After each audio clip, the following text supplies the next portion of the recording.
In the long and storied history of hip-hop, you've got your artists, you've got your groups, and then, somewhere else entirely, you have the roots. They're an institution, a full-on live band, a late-night TV fixture, and kind of the genre's intellectual soul. Okay, let's get into it.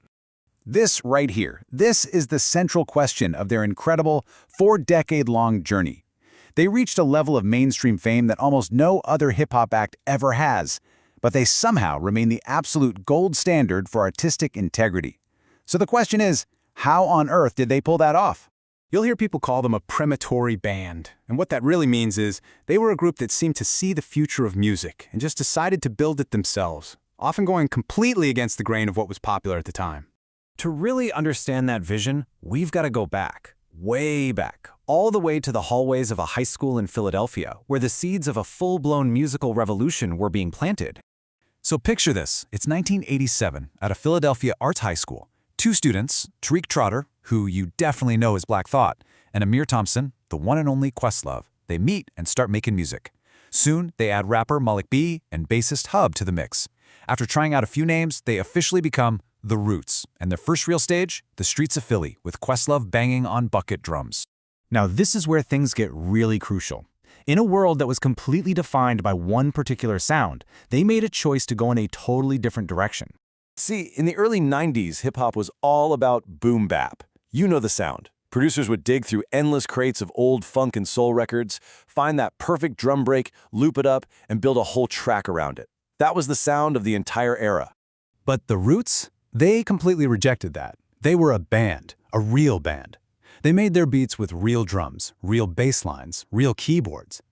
It was a kind of human-first philosophy. So instead of a producer working alone in a studio, their sound was born from this organic, living energy between musicians playing together in a room. You gotta understand, that was a totally radical idea at the time. And, well, that radical idea didn't exactly blow up the charts right away. Their major label debut, Do You Want More? An album they famously made with absolutely zero samples, peaked at a pretty modest 104 on the Billboard 200. It just seemed like the world wasn't quite ready for them yet. But then, they found their tribe. They became these central figures in a creative movement that would go on to define the sound of black music for a whole generation. Welcome to the era of the Soulquarians. Now this wasn't some formal group, but more of a collective spirit. It was this rotating cast of brilliant artists, Questlove, D'Angelo, the legendary Jay Dilla, Erykah Badu, Common, all of them creating these landmark albums at the same time, in the same place, New York's historic Electric Lady Studios. And right at the heart of this new sound was the Detroit producer Jay Dilla. His sense of rhythm was just revolutionary. Think of a perfect robotic drum beat. Well, Dilla's beats were the exact opposite.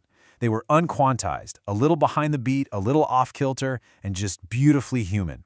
As Questlove says here, he literally had to relearn how to play the drums just to match Dilla's so-called drunk swing. That was a profound shift. All that creative energy led to their 1999 masterpiece, Things Fall Apart. Now remember that last chart position, 104? Well, this album peaked at number 4. They got their Grammy, they got their platinum plaque, they got their breakthrough, and they did it all without compromising their vision one bit. So they finally reached the top of the music world. What do they do next? They take a job on television. It was a move that baffled fans and industry folks alike. I mean, nobody saw it coming. But here's the thing. This wasn't selling out. It was a strategic masterstroke. The record industry was basically collapsing. Touring over 300 days a year was physically destroying them. The stability of a TV gig meant they could not only survive, but it actually gave them the financial freedom to go make even more experimental and ambitious albums. And this was the promise from a young Jimmy Fallon that sealed the deal. He saw them not just as a house band, but as a cultural institution in the making. And you know what? He was right. They became the musical backbone for an entire generation of television. This stability let them evolve into something more than just a band. They became curators of culture, hometown heroes, and individual legends who are still shaping the world around them. And a perfect example of that is the Roots Picnic. Since 2008, it's become this cornerstone in Philadelphia's cultural life. It's so much more than a festival. It's a hub for black culture, hosting these historic moments like the Fugees reunion and celebrating their own foundational albums. And the individual members?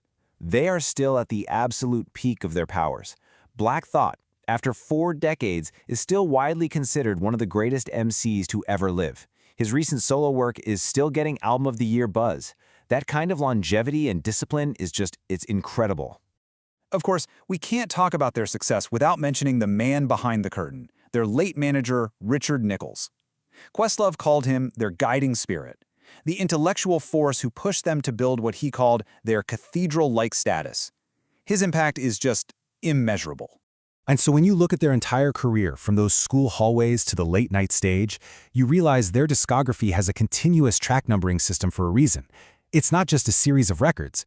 It's one long, unbroken performance of artistic resilience, a single composition that is still being written.